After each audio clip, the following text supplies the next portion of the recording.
faire le travail que le Père lui a donné. Vous voyez, ça veut dire quoi? Dans le cas de figure ici, c'est une question de volonté. C'est-à-dire, derrière le Seigneur, dis-moi ce que tu veux que je fasse, en fait, c'est une parole d'hypocrisie. En réalité, tu as déjà ta propre volonté, tu sais déjà ce que tu veux faire, selon les critères que tu veux faire, selon la façon que tu veux faire, et tu espères que tu vas pouvoir en fait tromper le Créateur et matcher ça avec lui. Mais ça peut être, ça peut être une bonne intention, mais le problème c'est quoi? C'est que ta volonté n'est pas celle du Créateur. Et donc forcément, la chose sera mauvaise. Il aurait mieux valu que tu dises, bon, bah moi, j'ai envie de faire telle chose, et puis je le fais. Mais à partir du moment où tu dis, Seigneur, dis-moi ce que je dois faire, ça veut dire que tu dois taire ta volonté et tu dois maintenant être en consultation vis-à-vis de l'Éternel et tu dois attendre sa réponse. Et ensuite, tu dois exécuter sa réponse. Donc, en réalité, tout commence par le fait que tu t'abandonnes déjà toi-même et ta volonté. Et ensuite, là, maintenant, tu suis un chemin. Mais vu que tu n'avais pas abandonné ta volonté, eh bien, tu vas continuer à suivre la volonté de ta volonté. Et du coup, l'Éternel, en fait, il n'a aucun bénéfice dedans, il n'a aucun intérêt, il n'y a aucun de ces critères qui sont respectés. Tu vois un peu? C'est vraiment un exercice pragmatique hein, que cet exercice-là qu'on est en train de faire, c'est vraiment pour que vous réalisez pragmatiquement ce que ça signifie que de vouloir associer l'Éternel à ses projets. Mieux vaut même que la personne fasse ses trucs. Vous dites, ben voilà, vous avez envie de faire telle chose, vous le faites. Et si vous avez envie de faire des choses pour aider les pauvres, mais c'est bien, c'est vous. Le pauvre, c'est votre prochain. Vous le faites pour vous, c'est pas pour l'éternel. L'éternel en a strictement rien à foutre que vous aidiez ou pas votre prochain. Hein. C'est pas son problème. Regardez, il s'est passé un passage. Il y a la dame qui prend du parfum, parfum de Grand Prix. Elle vient et elle met en fait sur les pieds de Jésus et tout ça. Et elle essuie même ses cheveux en fait avec. Il y a Judas à côté qui dit, oh là là, il s'indigne. Parce que le parfum, c'est un parfum de grand prix. Il dit, mais ça, c'est du gâchis. On aurait pu prendre ce parfum, aller le vendre et prendre l'argent et faire du bien aux pauvres. La Bible dit quoi? La Bible dit, il disait ça non pas parce qu'il se soucie des pauvres, mais parce que il était voleur et piqué dans la caisse.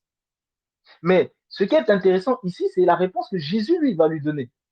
Jésus lui dit, vous avez toujours des pauvres avec vous, mais moi, je ne suis pas toujours là. Laisse faire cette fille parce que elle est en train de préparer mon corps. Elle parfume mon corps pour le sépulcre. Vous voyez, la fille là faisait la volonté de Dieu en gaspillant ce parfum de grand prix, vu qu'elle est en train de parfumer le corps de Jésus qui va mourir et qui va être enterré. Mais lui qui voulait utiliser l'argent pour les pauvres, ça a une apparence qui est la volonté de Dieu, vu que c'est soi-disant pour les pauvres. Mais vous avez vu concrètement dans la réponse de Jésus, non. Et la Bible vous explique que lui, en fait, c'est pas parce qu'il voulait se soucier en fait des pauvres. Donc, ça vient confirmer en fait la réponse en fait de Jésus. Donc, je le dis ici pour dire que quand vous voulez lancer un projet en vous disant que oui, bah, ce projet peut aider les gens et parce que ça va aider les gens, c'est dans l'intérêt du Créateur. Non, vous vous trompez vous-même. Vous avez toujours des gens à aider. Vous-même de votre propre, les païens, quand eux-mêmes ils décident d'aider les gens, qu'est-ce que le Créateur gagne dedans? En quoi c'est distinct? Le fait que le païen décide d'aider et le fait que vous décidez d'aider les gens. C'est pas ça qui fait que c'est fait selon la volonté en fait du créateur. Non. C'est pour ça que j'ai pris vraiment tous ces exemples-là pour que vous compreniez. C'est-à-dire, il y a une chose entre ce que les gens confondent souvent, c'est vous êtes humain. Le fait que ben, vous faites des choses pour votre prochain, mais c'est pour vous et votre prochain. Parce que votre prochain, c'est vous-même. C'est pour ça que Jésus a laissé deux lois, deux commandements. Il dit aimez-vous les uns et les autres. Aime ton prochain comme toi-même. Et le deuxième, Aime Dieu de tout ton cœur, de tout ton âme, de tout ton esprit. Les deux sont séparés. Ce sont des mystères que je vous expliquerai plus tard. Mais le prochain, c'est toi. Si tu aimes ton prochain, mais tu ne fais pas du bien au Créateur, mais tu le fais à toi-même. Donc, ce n'est pas dans l'intérêt du Créateur que tu aimes ton prochain, c'est dans ton intérêt à toi-même. Donc, ce n'est pas parce que tu fais un projet qui va aider le prochain que le Créateur, c'est son intérêt. Non, c'est ton intérêt à toi, vu que c'est ton prochain à toi. Vous voyez? Ici, c'est pour aussi, voilà, que vous compreniez justement toutes ces subtilités-là. Est-ce que tu vois un peu de tout ce que je veux te soulever, en fait, Oui, ici? oui, oui, effectivement. Après, oui, c'est vrai en plus. Parce qu'il y a une, en fait, moi, vraiment, c'est qu'il y a une peur derrière de, ah oui, est-ce que, Mais, et tu vois bien, regarde, il y a un aspect, je t'ai parlé de vision. oui, Si ça doit être fait, si tu dis, Seigneur, dis-moi ce que je dois faire, ça veut dire quoi? Il va te donner la vision et il va aussi te donner le processus de la vision. Or, tu vois bien que c'est toi-même qui es en train de tâter tes propres processus. Donc, forcément, effectivement. l'origine de la vision, c'est toi, c'est pas le créateur. Et là, quand on revient maintenant au début des lives qu'on a vus, à chaque fois, je vous ramènerai en fait au début de ces lives, c'est pour ça que je l'avais fait au début, parce que c'est vraiment les bases. Et là, vous voyez bien, l'origine, c'est quoi? Et forcément, bah, la suite, c'est pareil. Après, maintenant, quand vous réalisez que ben, la base, c'est vous et qu'après, vous voulez ramener au créateur, eh bien, vous retournez le voir, vous le questionnez parce qu'il est vivant. Et il vous répondra. Et il dira, ah, c'est bien ma fille, tu as enfin compris. Parfois, il y a des gens comme ça, pendant toute leur vie, ils pensent qu'ils font plaisir au créateur, le créateur, il les regarde faire. Et peut-être à la fin de leur vie, ils vont avoir maintenant une petite lucidité et là, le créateur va peut-être leur dire, non, au fait, tu sais, tout ce que tu as fait, tu l'as fait pour toi, moi, voilà. Il dit, ah bon, mais je le faisais pour toi. Non, non, non, c'était pour toi-même. C'est d'ailleurs ce que la Bible dit. Jésus dit, ben, il y a des gens qui disent, j'ai chassé en ton nom, j'ai fait ci en ton nom. Il dit, non, non, non, c'était pas moi, je t'ai jamais connu. Et beaucoup de gens se retrouvent dans cette situation-là. Ils pensent faire pour le Créateur, ils pensent avoir fait pour le Créateur, ils pensent qu'ils feront pour le Créateur, alors qu'ils le font pour eux. Et le but, justement, c'est ça, hein, c'est qu'on essaie de tous se fortifier pour sortir de ces pièges-là, pour voir les choses au-delà de l'apparence que tout un chacun peut voir. Donc voilà pour le troisième exemple. On va peut-être passer pour le deuxième, on va peut-être passer en fait à un troisième. Est-ce qu'il y a quelqu'un qui voulait nous présenter une expérience? Ça peut être passé, ça peut être présent, ça peut être futur, pour qu'on puisse en fait l'expérimenter en pratique, en pragmatique. Oui, moi je vais parler, je vais donner en fait. Attends, je vais fermer la porte. Oui, je vais donner en fait quelques expériences que j'ai eues dans le passé et aussi peut-être un tout petit peu aussi dans le présent. Par exemple, moi j'ai toujours en fait voulu faire, on va dire, être chirurgien ou avocate. C'est ce que moi je voulais en fait faire depuis toute petite et Dieu n'a pas permis en fait que ça soit fait. Après lui-même, il sait pourquoi. Il m'a pas non plus en fait donné la raison de pourquoi en fait je ne dois pas faire ça, même si peut-être il m'en a parlé, mais j'étais pas disposée pour comprendre pourquoi. Et il a mis en fait autre chose devant moi, sauf que c'est ce que moi je ne veux pas faire en fait. C'est tout ce que je ne voulais pas faire, que je me suis retrouvée en fait à faire ça. Et quand j'ai commencé en fait à faire ça, par exemple, je vais vous dire en fait vite fait, j'étais très jeune, enfin j'étais jeune, du coup je faisais les gardes d'enfants en fait à domicile, tout ce que je ne voulais pas faire.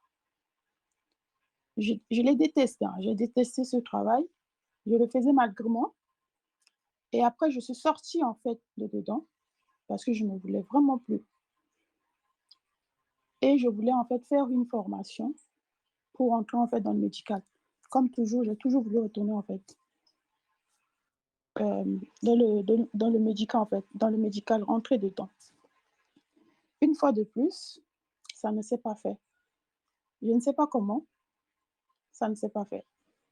Tout a été bloqué et je suis retournée encore auprès des enfants. Je me suis retrouvée à faire des choses encore, voilà, une fois de plus, des choses que je ne voulais pas faire.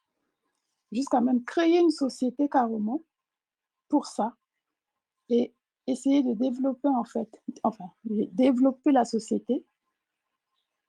Et là, après, j'ai compris en fait que, ah, ce que moi, je voulais faire, c'est différent de ce que l'Éternel en fait veut que je fasse. Mais pourquoi je dois faire en fait ce travail? Parce que je n'aime pas. Mais je le fais malgré moi. Je suis sortie, il m'a retournée là de ton champ. Je suis retournée encore, juste à créer une société et développer en fait la société en question. Et jusqu'à présent, même jusqu'à aujourd'hui, je ne sais toujours pas en fait c'est quoi son intérêt. Le fait que je sers les gens, que je vais, par exemple, pas moi personnellement aujourd'hui, mais le fait que d'envoyer les gens au domicile des personnes, lui, il gagne quoi? C'est quoi en fait son intérêt à l'intérieur? Parce que même avec ce qui s'est passé, par exemple, Covid, il y avait la possibilité en fait de tout arrêter, mais c'était beaucoup plus fort que moi en fait d'arrêter ça. Du coup, en fait, la société a continué. La société a continué en fait. Et à côté de ça, j'avais à cœur en fait de parler aux femmes. Après, qu'est-ce qu'il faut dire aux femmes? Ça aussi, je ne savais même pas en fait. Je disais juste que je dois en fait donner des conseils aux femmes. Mais qu'est-ce que je vais dire? Je ne sais pas. Et un jour, Dieu m'a mis à cœur, en fait, j'étais tombée sur le passage en fait de Esther, j'étais en train de lire et j'avais l'impression que c'était moi en fait, comme si je me suis vue, voilà. Et tout d'un coup, j'ai dit ah oui, je veux parler aux femmes d'être comme des reines, la reine Esther. Il faut que les femmes deviennent en fait les reines, la reine Esther. Mais je ne savais pas non plus comment ça allait commencer, comment en fait tout ça va se mettre en place. Je sais juste qu'il y a ça, mais je ne savais pas comment. Après, peut-être parce que je n'étais pas très disposée pour comprendre ou bien pour tout voir en fait ce que Dieu était en train de me montrer. Mais ce que je sais, c'est que ça ne venait pas de moi en fait.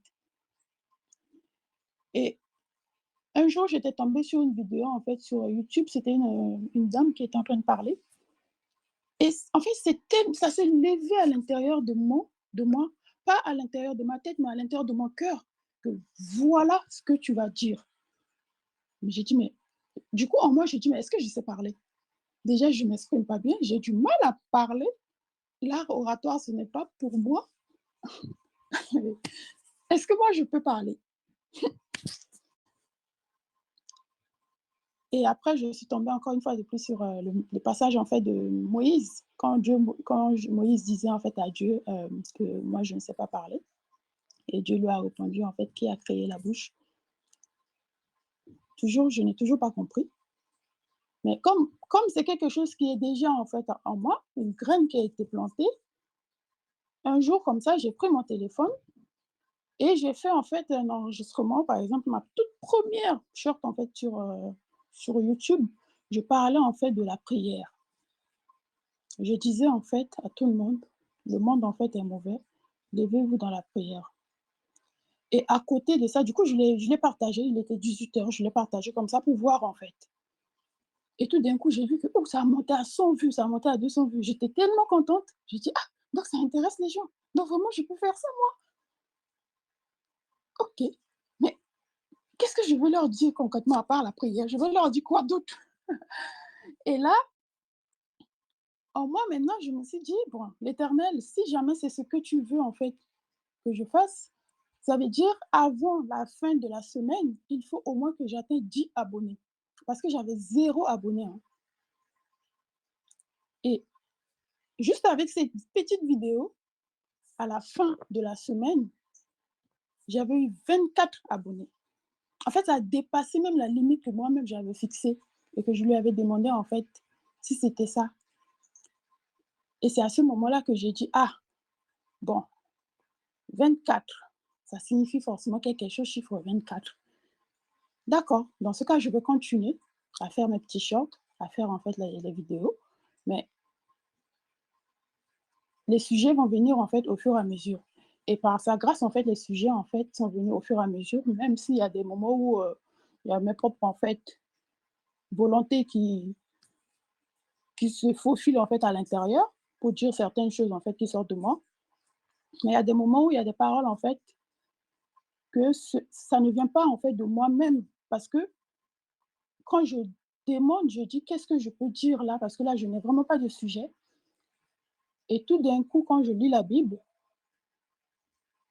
en fait, je vais avoir un sujet et je vais commencer en fait à parler de ce sujet-là, comme ça. Et comme je l'ai dit, je ne sais pas en fait quel intérêt lui, il a en fait dans tout ce que je suis en train de faire. Et après, un jour, il m'a fait comprendre en fait le passage de Esther que j'avais lu au tout début avant de commencer. Il m'a fait comprendre en fait qui est Esther et pourquoi appeler la chaîne les reines Esther. Mais comme je suis quand même difficile, du coup, en moi, j'ai refusé ça. Je vais dire ça, oui, je l'ai refusé. Mais Dieu est Dieu. Et comme ma volonté, en fait, comme j'ai refusé, ma volonté, en fait, a pris le dessus. Il y a des choses, en fait, que j'ai commencé à dire qui étaient plus de ma propre volonté à moi que la volonté de Dieu. Et ça, j'ai trouvé que ça ne marchait plus, en fait. Ça fonctionnait plus comme moi, je voulais. Du coup, j'ai arrêté, en fait, les vidéos. Et j'ai demandé à l'Éternel de faire un travail, en fait, à l'intérieur de moi, de m'enseigner pour que les choses soient un peu plus claires pour moi d'abord. Et c'est comme ça que j'ai arrêté, en fait, de faire les vidéos sur YouTube. Et j'ai commencé, en fait, à faire un travail, à continuer à prier et à écouter. Vraiment, ça, en mois de mai, là, ça va faire 1 an, voilà, 1 an que j'ai arrêté les vidéos. Mais à côté, il y a toujours des gens qui viennent, en fait, écouter les anciennes vidéos qui sont sur, en fait, sur, sur la chaîne. Et je demandais à Dieu, je vais reprendre, en fait, les vidéos, mais je ne sais même pas comment commencer après pour reprendre. Et quel sujet je vais, en fait, mettre en place. Je vais parler. Et Et là, maintenant, Dieu m'a mis à cœur, en fait, de faire peut-être des enregistrements, voilà, des petits podcasts, vite fait, partagés. Et au fur et à mesure, vu qu'on a déjà beaucoup de lives qui sont là, à gauche, à droite, et il faut faire beaucoup de montage. Dieu m'a mis à cœur, en fait, de faire ça. Mais à côté, mais avant même les vidéos, Dieu m'a mis à cœur aussi que quand je vais reprendre, en fait, les lives, par exemple, sur TikTok, ça ne sera pas pareil. Après, je ne sais même pas comment ça allait se commencer. En fait, comment ça allait voilà, commencer le live, quand est-ce que ça allait commencer et comment ça va se faire. En fait, je ne savais même pas tout ça, en fait. Mais je sais juste que les choses ne seront pas, en fait, pareilles. Tout va changer. Et effectivement, quand on a commencé, quand j'ai repris le live, tout a changé. Tout a changé.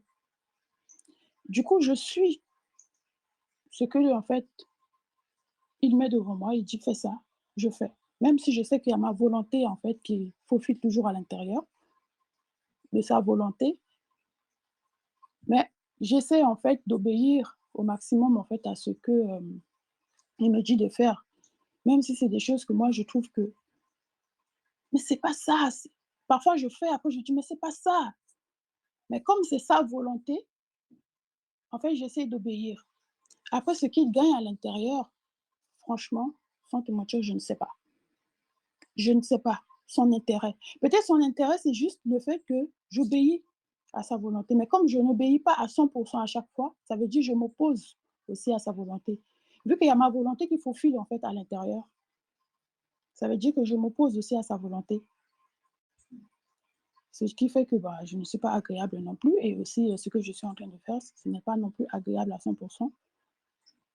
Donc ça aussi, je l'ai compris. Ça fait que je me suis dit, bon, c'est un travail que je fais sur moi et puis ça va continuer encore et encore. Et quand le moment sera venu, bah, ma volonté se soumettra à 100% à sa volonté. Donc voilà en fait mon petit témoignage concernant en fait ce que je fais, ce que je faisais, je continue de faire et il y a d'autres projets. Peut-être il y aura encore d'autres projets à venir qu'il m'a montré. Mais comment tout ça va se mettre en place, je vois, mais je ne vois pas encore très clair. Voilà, une fois de plus, ma volonté. Voilà la famille, mon petit témoignage. Ok, merci. On est sur. Merci pour ton témoignage dans la parole. C'était très intéressant, très édifiant et ça va aussi nous permettre de voir un certain nombre de choses. On est ici dans un autre cas de figure. Ce cas de figure, pour que vous compreniez bien c'est quel type de cas de figure, vous pourrez lire dans le livre de Juge. Dans le livre de Juge, c'est dans l'Ancien Testament. Juge, vous lisez tout le chapitre 6. Ça concerne l'histoire de Gédéon. Livre de Juge, chapitre 6, l'histoire de Gédéon. Vous allez comprendre un certain nombre de choses. Ici, vous voyez, on est dans un autre cas de figure qui est complémentaire. Tout ce qu'on a vu, c'est complémentaire. Ce cas de figure ici, vous avez quelque chose. Vous avez une personne qui a ses désirs, sa volonté, et elle veut à tout prix accomplir sa volonté. Le problème, c'est quoi? C'est que cette personne est extrêmement têtue. Et comme cette personne est têtue, eh bien, il y a une autre façon dont les choses se font, c'est que, vous savez, quand vous avez en face de vous quelqu'un qui est extrêmement têtu, qu'est-ce que vous faites? Ben, vous vous montrez plus têtu que cette personne. Et quelle est la meilleure façon d'être plus têtu qu'une personne? C'est en fermant les portes. C'est simple. Je donne un exemple.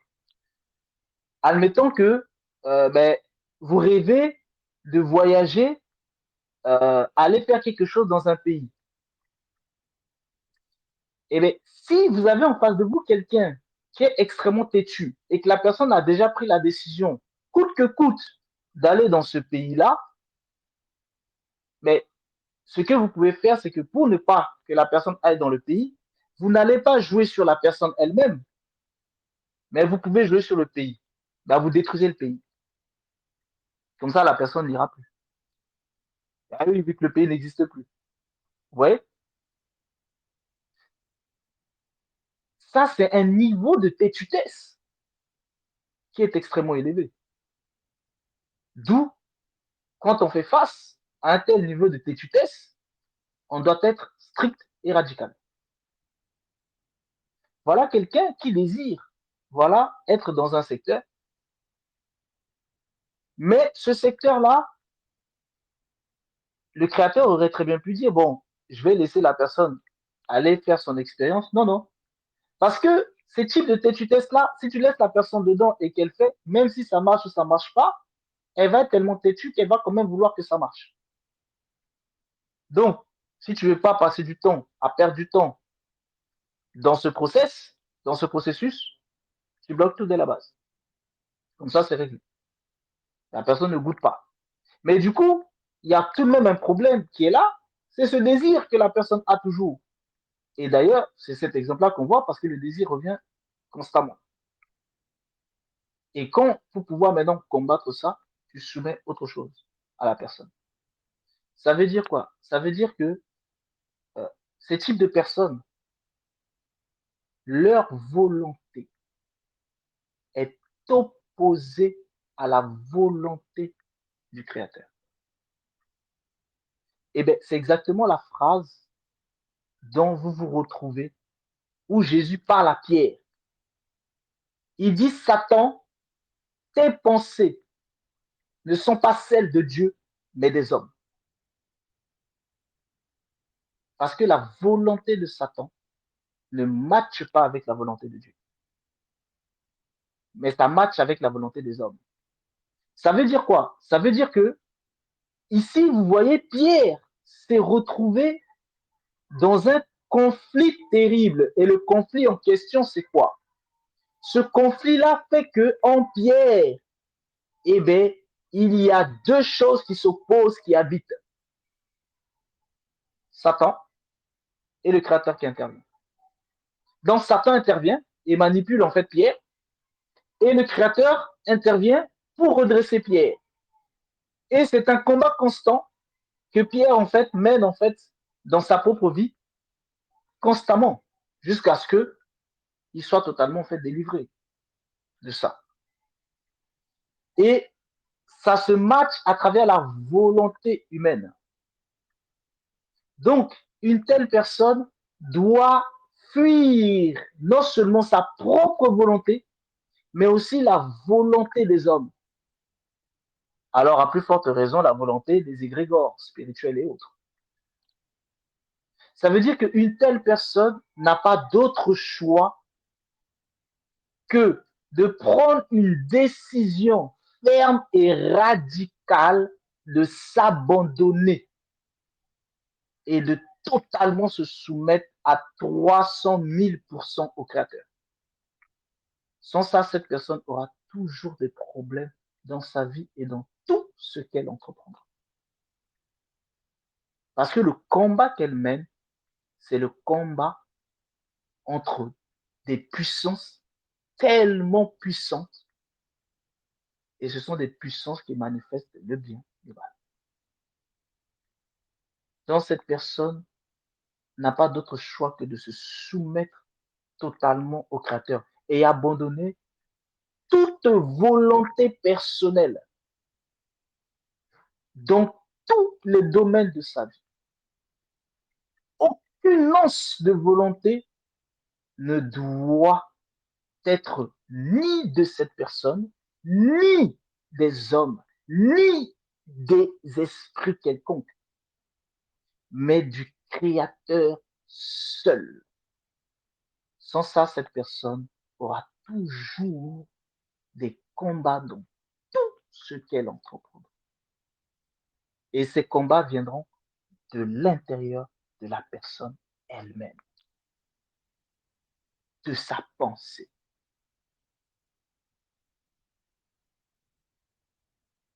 C'est-à-dire, c'est le cas où que la personne monte ou elle descend, elle ne peut pas se permettre d'avoir une once en elle de quelque chose qui ne serait pas de l'Éternel. Ça veut dire quoi? Ça veut dire une soumission totale. Sans ça, elle ne pourra rien entreprendre. Tout ce qu'elle entreprendra aura des difficultés. Pourquoi? Parce que il y a une guerre terrible qui se fait directement dans la personne. Pourquoi je vous ai parlé du livre de Juges et de l'histoire de Gédéon?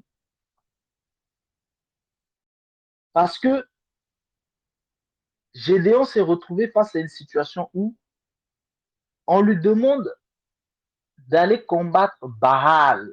Donc, ce n'est pas n'importe quel combat, c'est directement contre Baal. Et on lui dit, écoutez, dans la même nuit, l'Éternel dit à Gédéon, prends le jeune taureau de ton père et un second taureau de 7 ans. Ce n'est pas pour rien que ce sont des taureaux. Hein. Bon, vous connaissez le système de bovins. Renverse l'autel de Baal qui est à ton père. Parce que son père est un serviteur de Baal.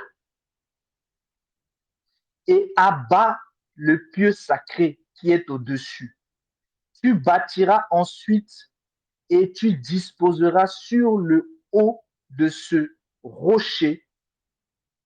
Donc, il faut disposer sur un rocher. Tout est symbolique ici. Un autel à l'Éternel ton Dieu. Ici, vous voyez, c'est un combat terrible qui est en train d'être mené. Et Gédéon s'alignait, son propre père était serviteur de Baal. Et lui, l'Éternel a décidé que lui ne servira pas Baal. L'Éternel a mis le veto. Donc, il y a désormais un combat entre l'Éternel et Baal pour la vie de Gédéon. Et écoutez, l'Éternel envoie son ange vers Gédéon. On vous dit, puis vint l'ange de l'Éternel et il s'assit sur le térébinthe d'Ophra, qui appartenait à Joas de la famille d'Abiézer. Gédéon, son fils, battait du froment au pressoir pour le mettre à l'abri de Madian. L'ange de l'Éternel lui apparut et lui dit, l'Éternel est avec toi, vaillant héros. Gédéon lui dit, ah, mon Seigneur, si l'Éternel est avec nous, pourquoi toutes ces choses nous sont-elles arrivées? Et où sont tous ces prodiges que nos pères nous racontent? Quand ils disent, l'Éternel ne nous a-t-il pas fait monter hors d'Égypte? Maintenant, l'Éternel nous abandonne et il nous livre entre les mains de Madian. Je vais vous dire, Madian, plus tard, je vous expliquerai les mystères de Madian. Parce qu'il y a aussi le symbolisme des églises dedans. Je vous expliquerai les mystères de Madian plus tard. L'Éternel se tourna vers lui et dit, va avec cette force que tu as et délivre Israël de la main de Madian. N'est-ce pas moi qui t'envoie? Gédéon lui dit, ah mon Seigneur, avec quoi délivrerai-je Israël? Voici ma famille est la plus pauvre en Manassé et je suis le plus petit dans la maison de mon père. L'Éternel lui dit, mais je serai avec toi et tu battras Madian comme un seul homme. Et Gédéon va continuer à demander des signes. Et Gédéon va demander des signes. Et dans les signes que Gédéon va demander, il y a des choses qui sont... voilà, je vous lirai tranquillement le passage. Gédéon demande, là c'est à partir du verset 36, hein, Gédéon dit à Dieu, si tu veux délivrer Israël par ma main, comme tu l'as dit, voici, je vais mettre une toison de laine dans l'air. Si la toison seule se couvre de rosée, c'est-à-dire de pluie, et que tout le terrain reste sec, je connaîtrai que tu délivreras Israël par ma main, comme tu l'as dit. Et il arriva ainsi. Le jour suivant, il se leva de bon matin, tressa la toison et en fit sortir la rosée, qui donna de l'eau plein une coupe. Gédéon dit à Dieu, que ta colère ne s'enflamme pas contre moi, et je ne parlerai plus que cette fois. Je voudrais seulement faire encore une épreuve avec la toison, que la toison seule reste sèche et que tout le terrain se couvre de rosée. Et Dieu fit ainsi cette nuit-là. La toison seule resta sèche et tout le terrain se couvrit de rosée. Voyez quelqu'un ici qui demande des preuves. Parce que la personne a besoin de preuves pour croire. Donc, il dit, voilà une toison, c'est comme si vous mettez une feuille sur une table et vous dites, d'abord, que la pluie tombe sur ce qu'il dit en premier, que la pluie couvre. Il dit, si la toison seule se couvre de rosée et que tout le terrain reste sec, je connaîtrai que tu délivreras Israël par ma main. Donc ici, c'est comme si vous mettez un tapis et vous demandez, il faut que le tapis puisse être mouillé, mais tout le terrain autour du tapis est sec. Et bien, la nuit, c'est ce qui se passe après. Après, Gédéon se dit, ah c'est bien beau. Peut-être que quelqu'un est venu renverser de l'eau uniquement sur le tapis. Donc, du coup, il dit, attends, je vais encore te demander une autre preuve, parce que celle-là, ouais. Voilà, vous voyez un peu ce que je veux dire. C'est que Gédéon, là, il s'est dit, bon, c'est bien beau, mais, hein, voilà. Peut-être que. Il dit, cette fois-ci, eh bien, que ce soit que la toison qui reste sec, mais que tout le terrain autour soit mouillé. Parce que là, il s'est dit, c'est plus difficile, hein. Parce que si c'est quelqu'un qui est venu avec son bidon et qu'il a arrosé la toison, ça va être difficile pour lui d'arroser tout le terrain. pour que les terrains s'arrosent, il faut bien que ce soit que la pluie qui tombe. Et une pluie qui tombe comme ça, en train de se, voilà, de totalement se remplir, comment ne pas toucher aussi la toison? Donc, c'est pour ça qu'il donne ces deuxièmes épreuves-là. Et effectivement, il arrive ainsi. Et là, maintenant, il commence en fait, enfin, à croire. Vous voyez, voilà hein, quelqu'un qui est vaillant héros, que l'Éternel connaît, mais que lui-même ne se connaît pas. Et pourquoi c'est difficile pour lui de se connaître? Parce que mais il a déjà ses propres désirs. Il dit non, lui, il ne peut pas de toute façon faire ça parce que lui, il était en train de faire ses trucs tranquillement dans son coin. Au niveau où il est, il n'aime pas trop de problèmes. Il ne va pas aller essayer de casser les hôtels de Bâle qui est dans la maison de son père. Et son père avait de l'influence, etc. Il allait se mettre en fait tout le peuple en fait à dos. Non, hors de question. Lui, il ne veut pas ce genre de problème. On lui a dit d'aller détruire ce qui est dans la maison de son père. Non, non, non, il ne veut pas aller. Et c'est pas n'importe quoi, c'est les hôtels de Baal. Or, ce sont tous eux des adorateurs de Baal. Donc Gédéon était là dans une maison où ils adoraient tous Baal. Baal qui s'oppose totalement à l'Éternel. Et Baal qui a toujours cherché à exterminer les prophètes de l'Éternel. Et c'est d'ailleurs pour ça que je vous dis que vous voyez dans les églises aujourd'hui, c'est que des prophètes de Baal. Donc, vous voyez, euh, voilà un cas de figure où Gédéon dit non, non, non, non, non, il n'ose pas. Parce qu'il aime bien sa petite vie tranquille. Voilà, pas trop de problèmes, pas des choses qui vont déranger trop de monde. Voilà, à ton petit niveau, et tu fais ce que tu as à faire, et les gens ne seront pas trop fâchés contre toi, tu mènes ta petite vie, voilà, tu manges ce que tu as à manger, tranquille. L'Éternel lui dit hors de question. Tu vas te lever, tu vas faire. Mais tu vas faire comme moi je veux, pas comme toi tu veux. Ça veut dire quoi? Et sache que, eh bien, tu as Baal qui est toujours derrière toi, tu as telle puissance qui est toujours derrière toi, tu as telle puissance qui est toujours derrière toi. Donc, tu dois te soumettre à 1000% pour exécuter. Donc voilà, c'est bien beau de dire que je veux faire quelque chose pour l'éternel, mais on fait pour l'éternel en étant soumis totalement à l'éternel. On doit s'abandonner. C'est pour ça que Jésus même avait ce problème. Hein. C'est pour ça qu'à Gethsemane, il dit, Père, que la coupe s'éloigne. Après, il dit, non, pas ma volonté, mais ta volonté. C'est-à-dire, ce dernier combat de Gethsemane, il fallait qu'il abandonne totalement sa propre volonté. Qu'il arrête de vouloir sa volonté. Et dès lors, il a pu maintenant aller à la croix. C'est-à-dire aller au poteau. Vous comprenez? C'est-à-dire qu'il a pu faire l'œuvre du Créateur. On ne peut pas faire l'œuvre du Créateur tant qu'on a encore notre propre volonté. Regardez Pierre, il était pêcheur de poissons.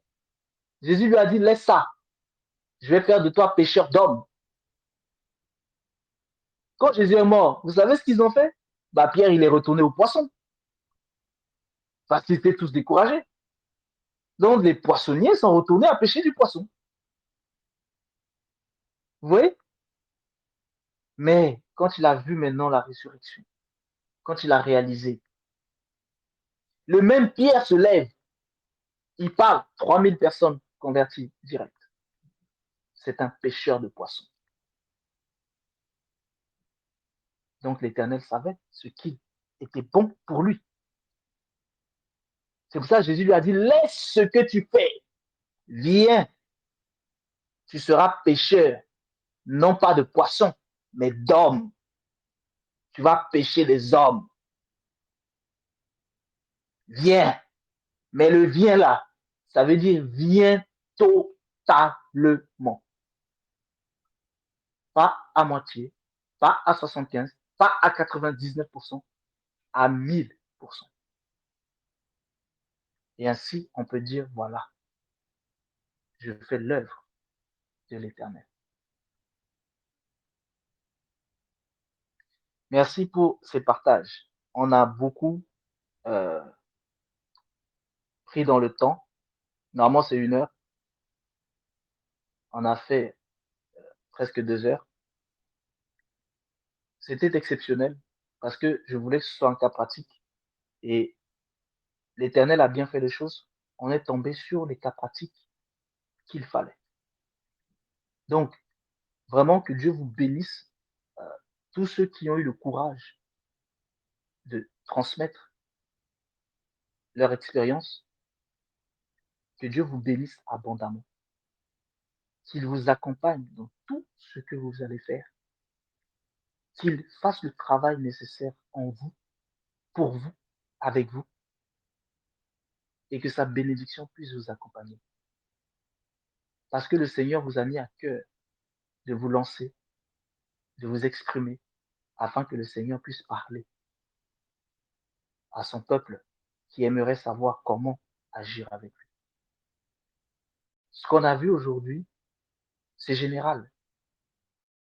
C'est pas euh, Stéphane, c'est pas Christelle, c'est pas droit à la parole. C'est tous. Parce que ce sont des cas pratiques dans lesquels tous, et l'Éternel a voulu qu'on voit ces cas précis.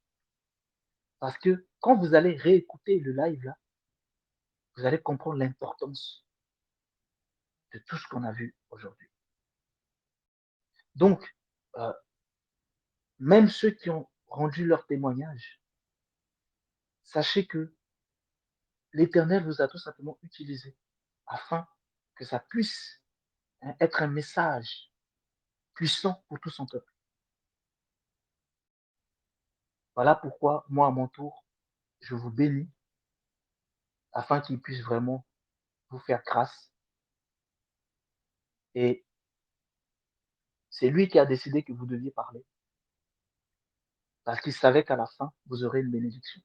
Donc, qu'il vous bénisse, qu'il vous garde, qu'il vous protège, qu'il vous soutienne, qu'il vous accompagne dans ce que vous entreprendrez. Prenez en compte tous ces conseils qui ont été donnés, toutes ces paroles qui ont été données, afin que ça puisse vous accompagner abondamment. Tous les autres, prenez aussi ça. Regardez, apprenez et adaptez et exécutez selon la volonté du Créateur. Et là, vous allez pouvoir comprendre comment agir et il vous bénira à son tour. Merci à tous. Merci beaucoup. S'il te plaît, frère Éveil, juste pour savoir, est-ce qu'il y aura d'autres séances de cette sorte-là, d'autres séances pratiques pour pouvoir, pour qu'on puisse exposer des projets? Pas Est-ce que comme la celle-là. prochaine fois, ça sera? Hein? Ce ne sera pas comme celle-là. Pas comme celle-là, d'accord. Parce que j'étais dans les transports, là. Je voulais intervenir, mais je n'ai pas pu, malheureusement. Je t'avais dit au départ, les excuses ne servent à rien, Samuel. Ça veut dire que tu n'as pas écouté ce que je t'ai dit en début de live et tu as refait la même erreur à la fin. Abstiens-toi de ça. Non, mais... Aujourd'hui, c'est un live spécifique. Non, ne dis pas ce que tu comptes dire. Abstiens-toi de ça, d'accord? Ok. Prends D'accord. l'imprimante dans le bus. Ce qui est fait est fait. Ce qui est fait est fait. Le hasard n'existe pas. Si tu as rencontré les problèmes que tu as rencontrés, c'est que tu devais les rencontrer. Tu comprends? Donc, prends ce que tu peux prendre et avance avec. Tu comprends? Et quand le Seigneur, c'est pas pour rien que la semaine dernière, il y avait 3 personnes plus moi-même, on était 4. Le Seigneur m'a dit non, ne fais pas. Moi-même, je ne savais pas comment ça devait se faire. Mais il m'a dit non, ne fais pas. C'est pour ça que au bout de 20 minutes, on n'était que 4. Et du coup, j'ai dit bon, on ne fait plus le live d'aujourd'hui parce que le live, ça devait être quelque chose que le Seigneur avait lui-même décidé de réaliser. Bon, d'accord, tant pis. On respecte la volonté du Seigneur alors. Amen. Mais ce sont des choses que oui, des cas pratiques, on le fera. C'est pour ça que je t'ai dit, comme celui d'aujourd'hui, non. Mais des cas pratiques, oui, on en fera. Celui d'aujourd'hui, c'était spécifique. Ça devait être la semaine dernière, ça devait être aussi, et ça a été repoussé à cette semaine. La semaine dernière, tu n'étais pas là, cette semaine, tu as été bloqué, donc tu vois bien que ça fait 2 semaines d'affilée. Tu comprends? Donc, comprends que le hasard n'existe pas et apprends. et retourne vers le Créateur pour lui demander de te soutenir davantage. D'accord. Et comme par hasard, c'est maintenant que je viens d'arriver. Ok. Bon, c'est une leçon. C'est une leçon pour moi. Comme tu as dit, je vais apprendre de ces erreurs-là. Et je vais voir derrière tout ce qui s'est passé là, la volonté du Créateur. C'est pas ce que je dois retenir là, mais ça va venir. Je sais que ça va venir. Ok, c'est Mais compris. quand le live sera disponible et que vous allez tranquillement réécouter ce live-ci à tête reposée, vous comprendrez un certain nombre de choses, vous comprendrez beaucoup de choses. Donc, voilà, ne vous prenez pas trop la tête par rapport à aujourd'hui même. Hein. Ce qui est fait est fait. Le Seigneur a décidé de faire les choses. Il l'a fait comme ce que lui-même a décidé. D'accord? Quand vous réécouterez, vous allez comprendre beaucoup de choses, vous allez apprendre beaucoup de choses, mais ne vous prenez pas la tête plus que ça. Ce qui est dit, ce que vous avez entendu, vous l'avez entendu, et ce que le Seigneur voudra vous travailler dessus, il vous travaillera aussi dessus. Le hasard n'existe pas. D'accord? D'accord. Ok, c'est bien compris. Mais merci à toi pour le partage. C'est intéressant.